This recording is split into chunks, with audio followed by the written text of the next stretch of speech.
اعوذ باللہ من الشیطان الرجیم بسم اللہ الرحمن الرحیم۔ پارہ نمبر 8 چل رہا ہے سورہ اعراف۔ ان الذین کذبوا بآیاتنا، بے شک وہ لوگ جنہوں نے جھٹلایا ہماری آیتوں کو، واستکبروا اور تکبر کیا، عنہا ان سے، لا تفتح لہم نہ کھولے جائیں گے ان کے لیے، ابواب السماء آسمان کے دروازے، ولا يدخلون الجنۃ اور نہ وہ جنت میں داخل ہوں گے، حتی یلج الجمل فی السم الخیاط، یہاں تک کہ جب تک نہ داخل ہو اونٹ سوئی کے ناکے میں، وَكَذَلِكَ نَجْزِي الْمُجْرِمِينَ اور اسی طرح ہم بدلہ دیتے ہیں جرم کرنے والوں کو۔ اب اس آیت مبارکہ کا جو آغاز ہو رہا ہے اس رکوع کا، وہ یہ ہے کہ اللہ تعالیٰ کی ذات فرما رہی ہے کہ جنہوں نے جھٹلایا ہماری آیتوں کو اور تکبر کیا ان سے، ان کے لیے نہ تو آسمان کے دروازے کھولے جائیں گے اور نہ ہی انہیں جنت میں داخل کیا جائے گا، یہاں تک کہ اونٹ سوئی کے ناکے میں داخل ہو۔ یہ اونٹ کا سوئی کے ناکے میں جانا کیا ہے؟ محاورہ ہے جو قرآن پاک میں استعمال کیا گیا کہ جس طرح اونٹ جو ہے وہ سوئی باریک سی ہوتی ہے، اس کا ناکا اس سے بھی زیادہ باریک ہوتا ہے، پتلا ہوتا ہے، اور اس میں کسی صورت بھی اونٹ داخل نہیں ہو سکتا۔ تو یہ ناممکن اور محال چیز کو کہ اللہ کی ذات فرما رہی ہے کہ جس نے شرک کیا، جس نے آیتوں کو جھٹلایا، جس نے اللہ رب العزت کی ذات کا انکار کر دیا، تو اس کے لیے کوئی رحمت نہیں ہے، اس کے لیے کوئی جنت نہیں ہے۔ اب یہ عام طور پہ دیکھیں اللہ تعالیٰ نے فرمایا کہ نہ آسمان کے دروازے ان پہ کھولے جائیں گے۔ آسمان کے دروازوں سے مراد ہے اللہ کی رحمت۔ ہمارا جو کنسیپٹ ہے نا، وہ ہم سمجھتے ہیں کہ رحمت اس پہ ہوتی ہے جس کی جیبیں بھری ہوتی ہیں، رحمت اس پہ ہوتی ہے جس کے پاس مال و دولت کی فراوانی ہوتی ہے۔ جیسے ابھی ہم یورپ سے بہت زیادہ متاثر ہیں، ہمارے ملک کا ہر چھوٹا بڑا چاہ رہا ہے کہ کسی صورت وہ یورپ چلا جائے، کیونکہ ہم سمجھتے ہیں کہ ان ملکوں پہ اللہ کا بڑا کرم ہے، ان ملکوں پہ اللہ کی بڑی رحمت ہے۔ تو اگر سوچا جائے تو یہ جو کنٹریز ہیں نان مسلم، جن میں دین نہیں ہے، جن کا اپنا ہی کوئی مذہب ہے، اور کہیں کہیں تو بالکل مذہب نام کی کوئی چیز ہے ہی نہیں، انسانیت ہوگی ان میں لیکن مذہب نام کی کوئی چیز نہیں ہے۔ جب تک انسان اپنے آپ کو کسی عقیدے کا پیروکار نہیں کرتا، اس کی زندگی بھی ایسے وہ ڈولتی پتنگ کی طرح ہوتی ہے۔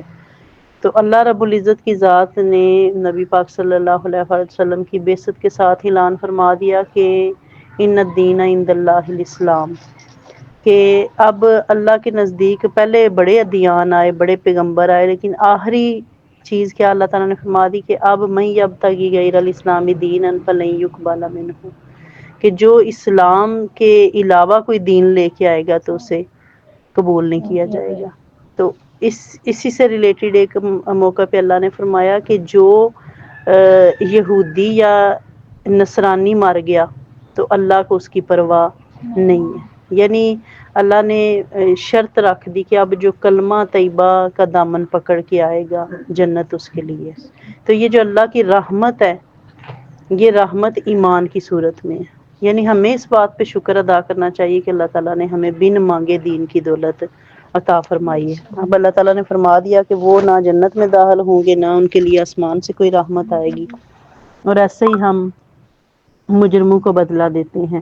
لہم من جہنم مہاد، ان کے لیے دوزخ کا ہی بچھونا ہوگا، ومن فوقہم غواش، اور اسی کے اوپر اوڑھنا ہوگا، وَكَذَلِكَ نَجْزِي الظَّالِمِينَ، اسی طرح ہم بدلہ دیتے ہیں ظالموں کو۔ اب ایک جگہ پہ مجرم فرما دیا، ایک جگہ پہ ظالم فرما دیا، اس سے مراد کیا ہے؟ کفار۔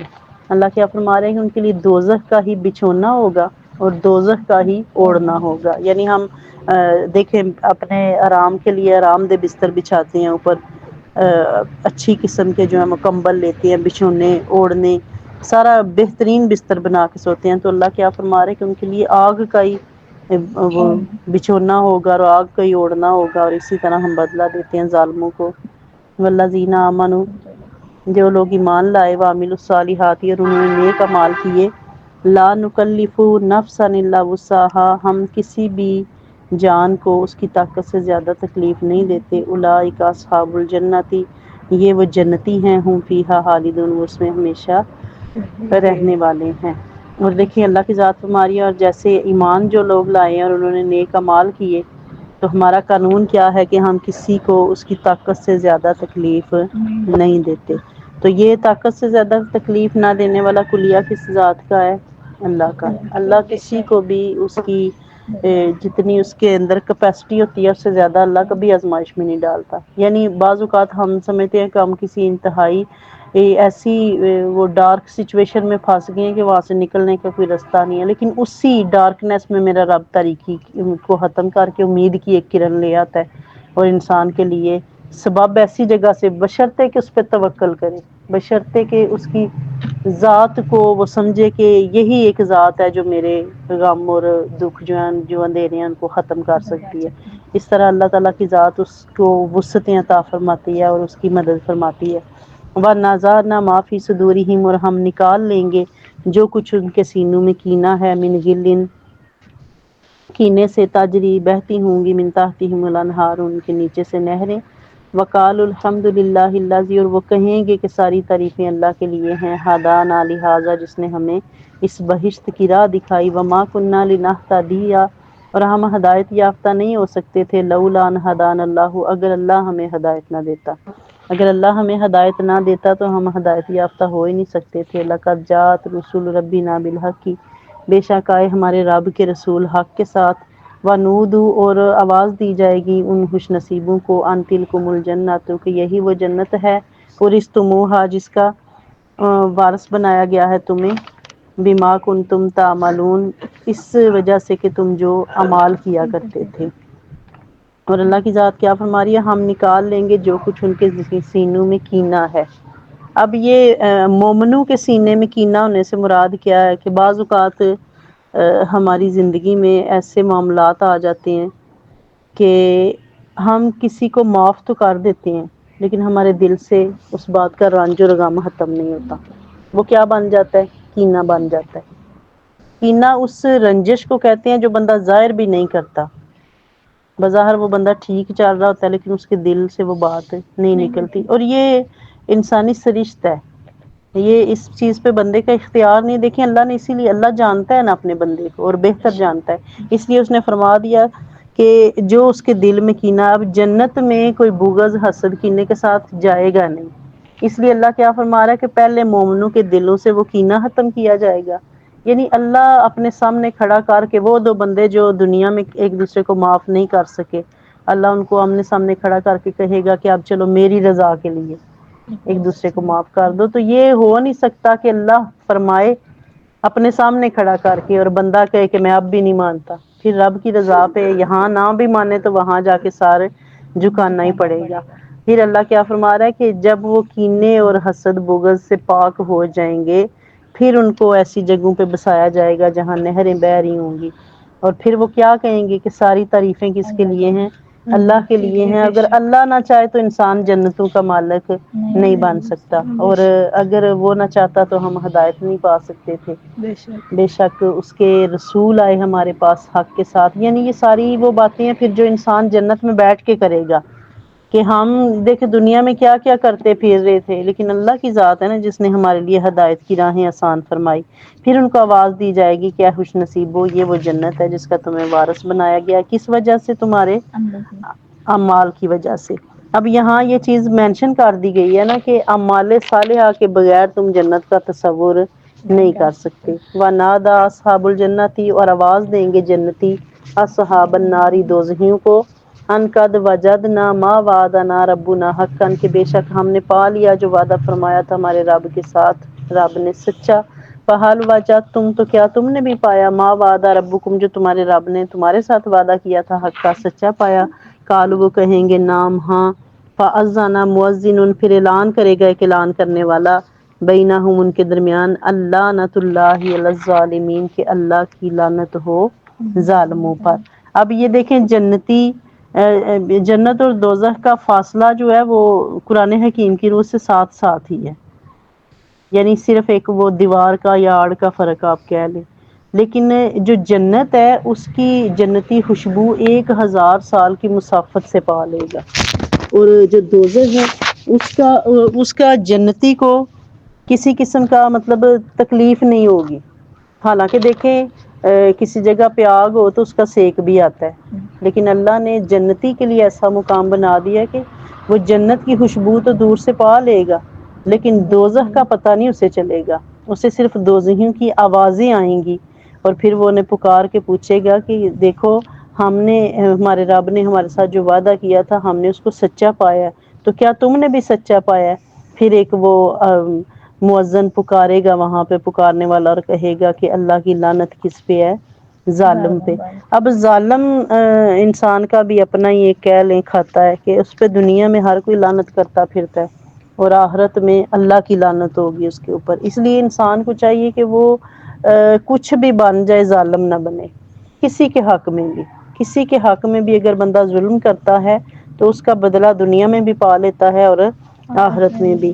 اللہ زینہ یصدون عن سبیل اللہ، وہ لوگ جو روکتے ہیں اللہ کے رستے سے، وَيَبْغُونَهَا عِوَجًا، اور اسے ٹیڑھا کر دینا چاہتے ہیں، وَهُمْ بِالْآخِرَةِ کافرون، اور وہ آخرت کا انکار کرتے ہیں۔ اب یہ ظالم کون ہے؟ جو لوگ اللہ کے رستے سے روکتے ہیں اور چاہتے ہیں کہ ٹیڑھا ہو جائے۔ اب اگر کسی کو اللہ نے علم دیا، اگر اپنے علم کے ذریعے لوگوں میں پازیٹیوٹی نہیں اجاگر کر سکتا، لوگوں کو اللہ کی رحمت کی امید نہیں دلا سکتا، تو اس سے بڑا بھی ظالم کوئی نہیں ہے۔ یعنی سارا دن آپ دین میں رکھنے تلاش کرتے رہیں، آپ دین میں لا یعنی باتوں کو ایڈ کرتے رہے اور سمجھتے رہے کہ میں بہت بڑا عالم ہوں۔ وقت کا تقاضا کیا ہے کہ بندوں کو مایوسی سے نکال کے اللہ کی رحمت کے قریب کیا جائے۔ وَبَيْنَهُمَا حِجَابٌ، ان دونوں یعنی جنت اور دوزخ کے درمیان پردہ ہے۔ وَعَلَى الْأَعْرَافِ رِجَالٌ، اور اعراف پر کچھ مرد ہوں گے، یعرفون کلا بسیماہم، جو پہچانتے ہوں گے سب کو ان کی علامت سے۔ وَنَادَوْا أَصْحَابَ الْجَنَّةِ، اور آواز دیں گے جنتیوں کو، ان سلام علیکم، تم پر بھی سلامتی ہو، لم يدخلوها، اور ابھی وہ جنت میں داخل نہیں ہوئے ہوں گے، وہم یطمعون، اور وہ جنت میں داخل ہونے کے خواہش مند ہوں گے۔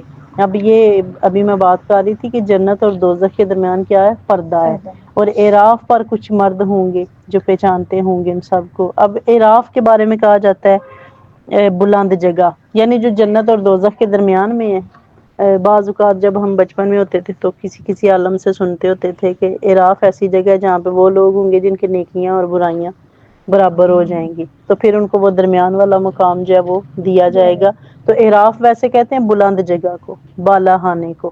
تو یہ صاحب اعراف کون ہوں گے، اس کے بارے میں مختلف جو اقوال ہیں، یہ حضرت عبداللہ بن ابن مسعود، حذیفہ بن یمان، ابن عباس، ضحاک اور ابن جبیر رضی اللہ تعالیٰ عنہم، یہ وہ لوگ ہیں جنہوں نے قرآن حکیم کی تفاسیر کی ہیں۔ یہ سارے کہتے ہیں کہ یہ وہ لوگ ہیں جن کی نیکیاں اور برائیاں مساوی ہوں گی، پھر اللہ چاہے گا تو اپنی رحمت سے ان کو ان کی برائیاں نیکیوں کے صدقے معاف کر دی جائیں گی، اور ان کو بھی جنت کا وہ مقام دے دیا جائے گا۔ تو اعراف بہرحال علماء کا باہمی وہ اعتراف ہے اس بارے میں کہ اعراف اس بالا خانے کو کہتے ہیں جہاں پہ نیکیاں اور بدیاں جو برابر برابر کر کے جائیں گے۔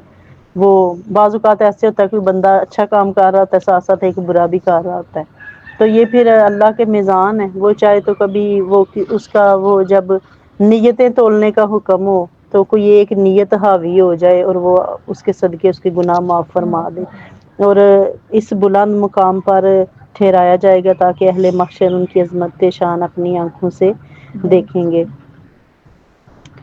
وَإِذَا سُرِّ، اب کچھ علماء تو کہتے ہیں نا کہ یہ نیکیاں برائیاں برابر ہونے والے ہیں، اور کچھ کہتے ہیں کہ اعراف جس مقام کو کہتے ہیں نا اس پہ شہید ہوں گے، صالح لوگ ہوں گے، وہ جو دنیا میں بھی ہم کہہ لیں ہم کسی ولی کی بڑی تکریم کرتے ہوتے ہیں، کسی نیک بندے کی بڑی عزت ہوتی ہے، تو وہاں بھی اعراف پہ کچھ علماء کہتے ہیں کہ وہ ہوں گے جن کے مقام بلند ہوں گے۔ تو بہرحال اعراف جو بھی مقام ہو، رب نے اسے قرآن حکیم میں بیان فرما دی ہے۔ وَإِذَا صُرِفَتْ ابصارہم، جب ان کی آنکھیں پھیری جائیں گی، تلک اصحاب النار، دوزخیوں کی طرف، قالوا ربنا، کہیں گے ہمارے رب، لا تجعلنا مع القوم الظالمین، ہمیں ظلم پیشہ لوگوں کے ساتھ نہ کرنا۔ صدق اللہ العظیم۔ اب دیکھیں صاحب اعراف سے مراد اب وہی قول درست مجھے لگتا نظر آ رہا ہے جن کی نیکیاں اور برائیاں برابر ہوں گی، کہ ایک دفعہ وہ جنتیوں کو دیکھیں گے اور خواہش کریں گے کہ ہم یہاں آ جائیں، اور ایک دفعہ وہ دوزخیوں کو دیکھیں گے، ان کی چیخو پکار سنیں گے تو پھر پکاریں گے کہ یا اللہ ہمیں ان ظالموں میں سے نہ کرنا۔ تو اللہ تعالیٰ کی ذات ہمیں اہل جنت کی مصاحبت عطا فرمائے آمین ہمیں دعا کریں اللہ محشر کے دن بھی ایسے پردے رکھے کہ کسی آزمائش میں نہ ڈالے، آمین کیونکہ ہم اعتراف کرتے ہیں ہم بڑے کمزور ہیں، ہم بڑے نادان ہیں، ہم نہ اپنی مرضی سے گناہ سے بچ سکتے ہیں نہ نیکیاں کر سکتے ہیں۔ تو اللہ تعالیٰ کی ذات ہی ہمارے گناہوں کو معاف فرمائے آمین اور ہمیں اپنی رحمتوں کو لوٹنے کی توفیق عطا فرمائے۔ اللہ آمین پریشان حالوں کی مدد فرمائے، جن جن کی بگڑی ہوئی ہیں اللہ ان کو رجب کے مہینے کے صدقے آباد فرمائے۔ آمین یہ رسول پاک صلی اللہ علیہ وآلہ وسلم کی حدیث پاک ہے کہ رجب جو ہے وہ بیج ڈالنے کا مہینہ ہے، شبان پانی لگانے کا مہینہ ہے، اور رمضان پھل کھانے کا مہینہ ہے۔ یعنی جو مومن ہے وہ رمضان کریم اللہ تعالیٰ کی رحمت کے ساتھ خاص مہینہ ہے۔ سرکار نے فرمایا نا کہ رجب میرا مہینہ ہے، شبان اس کا میری امت کا مہینہ ہے، اور رمضان میرے رب کا مہینہ رب کا ہے۔ مہینہ کہ یہ اس میں جو آپ تیاریاں کرتے ہیں اللہ کی رحمت کو پانے کی، تو اللہ تعالیٰ ہمیں سمجھنے کی توفیق عطا فرمائے۔ حدیث آمین پاک کی ترتیب کچھ الٹی سیدھی ہو سکتی ہے لیکن الفاظ کا مبیش یہی ہے کہ ایک امت کا مہینہ، ایک سرکار کا مہینہ، اور ایک اللہ رب العزت کی ذات کا مہینہ۔ رمضان کے بارے میں اللہ تعالیٰ نے فرمایا کہ روزہ میرے لیے اور اس کا اجر میں ہی دوں گا۔ رات کو میں حدیث پاک پڑھ رہی تھی کہ جو لوگ رجب کا ایک روزہ بھی رکھ لیتے ہیں تو پروردگار کی ذات انہیں، یہ ہم کہتے ہیں لکھی ہزاری روزے، تو لاکھوں میں اور ہزاروں میں ان کا ثواب عطا فرمایا جاتا ہے۔ تو اللہ تعالیٰ ہمیں سمجھنے کی توفیق عطا فرمائے، ہمارے لیے اپنی عبادت آسان فرمائے۔ آمین وما علینا الا البلاغ۔